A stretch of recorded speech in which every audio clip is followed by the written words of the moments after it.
Hello, dear friends. I am Vitaly Portnikov. After the recent debates between Kamala Harris and Donald Trump, Ukraine continues to be a very important topic in the US election campaign. Notably, it is indeed Donald Trump who speaks about Ukraine much more frequently. For Kamala Harris, other political topics are indeed relevant today. The former President of the United States constantly claims that the current head of state, Joe Biden, and the current Vice President, Kamala Harris, could indeed lead the United States to nuclear war if they are willing to increase support for Ukraine. In particular, to grant Ukraine the right to strike the sovereign territory of the Russian Federation with Western-made missiles. Trump effectively refused to meet with Ukrainian President Volodymyr Zelensky, who wanted to share his vision for how to end the war with a victory for Ukraine. Instead, the American politician called the Ukrainian president the best salesman in history, and once again reiterated and promised to definitively end the ongoing war between Russia and Ukraine in a matter of mere hours.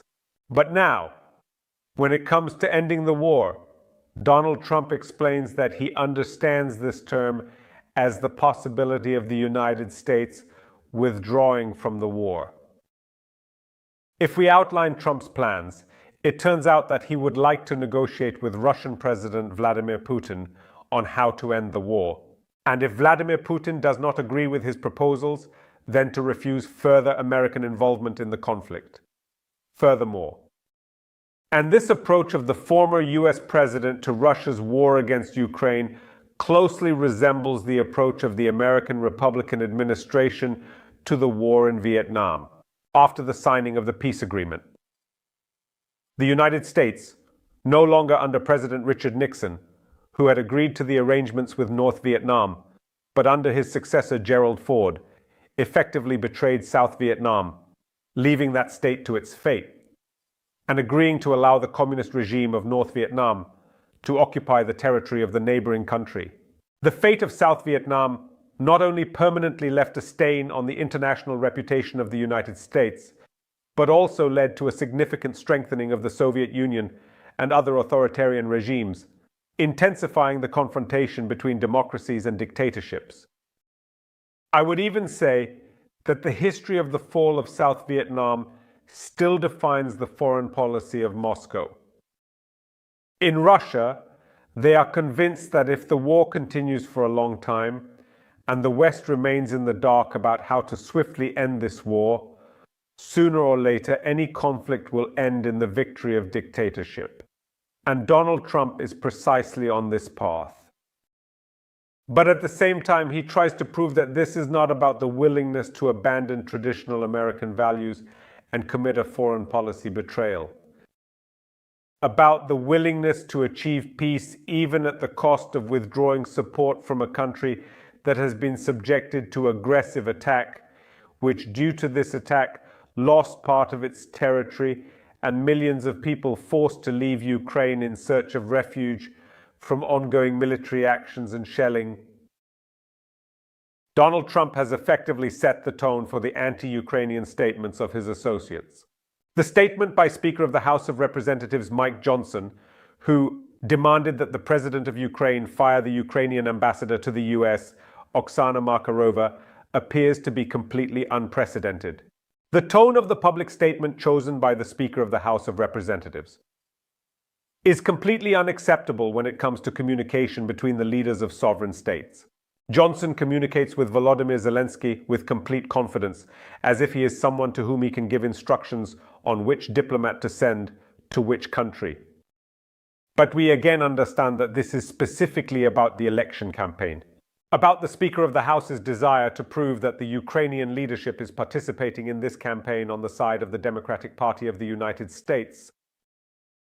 That is, we are once again reminded of the famous skeleton in Donald Trump's closet regarding possible Russian involvement in the 2016 elections. And now, to prove that there has been and is no interest from the Kremlin in Donald Trump's victory in the elections, the Speaker of the House of Representatives is trying to demonstrate that the President of Ukraine influences the American elections. And how? Because he specifically visits a military facility located in a democratic district indeed. Ukraine needs additional ammunition to protect its citizens from the war organized by Vladimir Putin. Ukraine lacks essential military equipment. The fact that Ukraine lacks the ability to withstand missile attacks on its infrastructure, which means a harsh winter for millions of civilians, women and children, seems to be of no concern to the Speaker of the House of Representatives of the American Congress. The very same Speaker who has deliberately stalled the possibility of provision for several months. Ukraine assistance and thus condemned these millions of women and children to suffering. But Mike Johnson, like others who believe that anything is permissible for the sake of winning elections, is absolutely unconcerned about feelings of guilt. He claims that Ukraine continues to enjoy bipartisan support in the United States. Yes, if Mike Johnson were to present a position based on values, he would have the right to write such words. But the tragedy of the Republican Party is that Donald Trump has effectively denied Republicans the opportunity to defend the values that have always defined the essence of the Republican Party in the United States.